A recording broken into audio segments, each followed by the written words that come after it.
J'ai reçu un commentaire sous ma dernière vidéo qui s'intitule « Ce que cachent nos émotions » et je trouvais le commentaire hyper intéressant, j'avais envie d'y répondre aujourd'hui en vidéo parce que je trouve que ça va être sans doute plus complet que si j'avais juste répondu à la personne en commentaire et puis si ça peut en aider d'autres, tant mieux. Le commentaire c'est le suivant. « Bonjour, je me retrouve complètement dans votre vidéo, mais alors, et l'autre ? Qui provoque par exemple ces blessures. L'autre en face de soi qui déclenche la blessure d'injustice par exemple. Qu'est-ce qu'il a lui comme blessure à guérir? Donc tout est de notre faute. Je veux dire, c'est seulement nous qui avons des blessures. Les autres n'en ont pas. Merci. C'est super intéressant dans le sens où notre réflexe au départ quand on se sent blessé, c'est qu'on cherche à savoir ce que l'autre a à guérir ou quel est le problème de l'autre ou pourquoi l'autre y réagit comme ça. Au lieu de fonctionner à l'inverse et de se dire pourquoi est-ce que cette personne qui m'agresse, qui me déclenche, pourquoi est-ce qu'elle me déclenche en fait. Et donc la question ne devrait pas être mais qu'est-ce qu'elle a elle comme blessure, mais la question devrait être pourquoi ça me déclenche. Même si tu sais la blessure que la personne a en face de toi, ou pourquoi elle t'a agressé comme ça, ou pourquoi elle a été désagréable comme ça, tu ne vas pas pouvoir l'aider elle si elle ne veut pas s'aider elle-même. On ne peut pas intervenir sur la volonté d'une personne, sur le libre arbitre d'une personne, si elle refuse d'être aidée ou si elle refuse de voir sa blessure ou si elle refuse de croire qu'elle a quelque chose à soigner. Donc au final, le plus important, c'est pas de savoir quelle blessure a la personne en face, mais c'est de t'occuper de ta blessure à toi, de la raison qui a déclenché cette blessure, pour que la prochaine fois que tu croises ce genre de personne, ça ne t'arrive pas de nouveau. Il est là l'objectif, au bout du compte. Et c'est un double effet de faire ça. Le premier effet, c'est que tu vas atténuer les effets de la blessure, et donc la prochaine personne qui t'agressera comme ça, ou qui essaiera de te déclencher comme ça, n'y arrivera pas parce que tu sauras que ça vient de la blessure, et donc tu sauras maîtriser tes émotions. Et le deuxième effet qui se coule, c'est que comme la personne, elle verra que tu ne réagis pas à son comportement, eh bien, elle sera obligée inconsciemment de se remettre en question. J'ai connu une personne qui adorait me déclencher. Comme ça marchait à chaque fois, eh ben elle recommençait à chaque fois. Le jour où j'ai arrêté de réagir à son comportement, le jour où j'ai soigné mes blessures et que ça m'a permis de contrôler mes émotions devant cette personne et de rester complètement neutre à ses agressions, à ses sous-entendus, eh bien cette personne, elle est restée con en fait. Elle ne savait plus comment réagir ou comment agir parce qu'elle ne me déclenchait plus et c'est ça qui la nourrissait, c'était de me déclencher. Donc j'ai arrêté de lui donner de la nourriture. Et donc, ça a permis d'éloigner cette personne de moi. Elle est allée chercher une victime ailleurs. Donc, le plus puissant pouvoir que tu puisses avoir, c'est de t'occuper de toi, de te concentrer sur toi d'abord. Et en te concentrant sur toi, tu te soignes et en plus, tu évites les interactions avec les personnes qui peuvent te déclencher. Dans le commentaire que j'ai reçu, quand elle me dit « Tout est de notre faute », personne n'a tort ou raison. C'est chaque individu qui agit d'une certaine façon par rapport à ses expériences, par rapport à son passé, par rapport à ce qu'il nourrit, par rapport à ses blessures, par rapport à ses croyances, par rapport à tout un tas de choses. Et il y a personne qui a tort ou raison. Il y a personne sur qui on peut mettre la faute ou pas. J'ai longtemps cru que si on me manquait de respect, c'était les gens qui étaient méchants.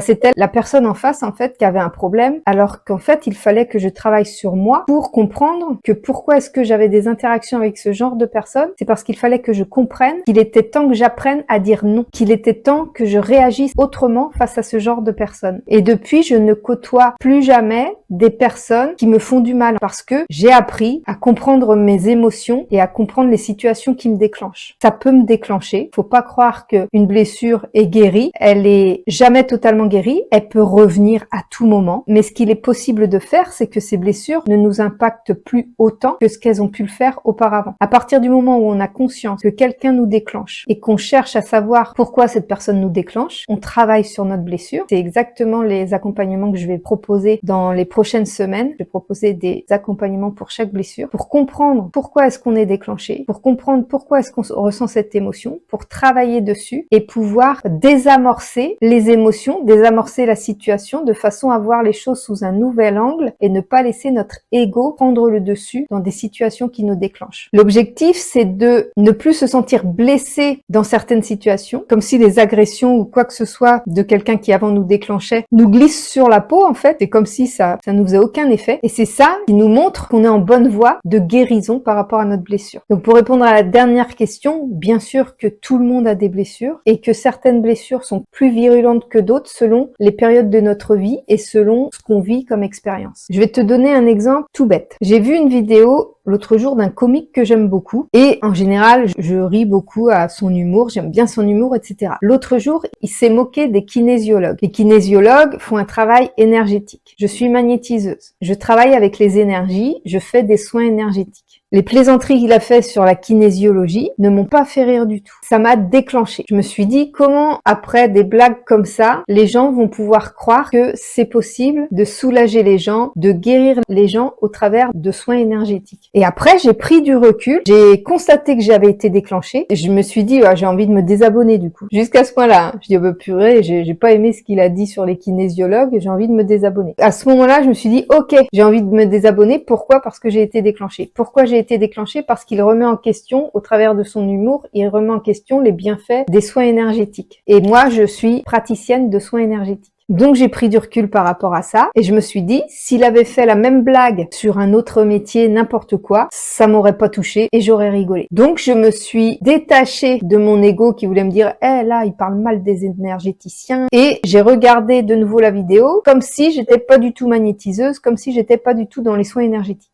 Et la vidéo m'a fait rire. C'est un exemple pour te dire que t'es déclenché parce que ça blesse ton ego. Et en prenant conscience de ça et en cherchant à te détacher de ton ego, justement, en te disant, c'est juste mon ego qui parle là, je t'ai entendu, t'as été blessé parce que toi t'es énergéticienne, t'es magnétiseuse, tu trouves pas ça drôle? Mais si tu prends du recul sur ça, si tu comprends que c'est un humoriste et qui blague sur absolument tout, finalement, ça te touche plus. Et ça te fait rire même. C'est ça le travail sur les émotions, c'est ça le travail sur les blessures. Et c'est ça que je veux t'amener à faire dans mes accompagnements qui sortiront bientôt. J'ai pas de date de sortie parce que je travaille encore beaucoup dessus. J'aurai 5 programmes, 5 blessures différentes. Les 5 blessures qui empêchent d'être soi-même sur la base des études de Lise Bourbeau et de ses bouquins, mais à ma façon, avec la façon dont j'ai appris à travailler ça et qui est efficace pour moi et qui j'espère pourra être efficace pour d'autres personnes. Donc voilà, j'espère avoir répondu à cette question. J'avais vraiment envie de prendre le temps d'y répondre. Donc merci pour ce commentaire. En tous les cas, c'était très intéressant de pouvoir y répondre et d'avoir le point de vue de quelqu'un différent du mien et donc auquel je peux apporter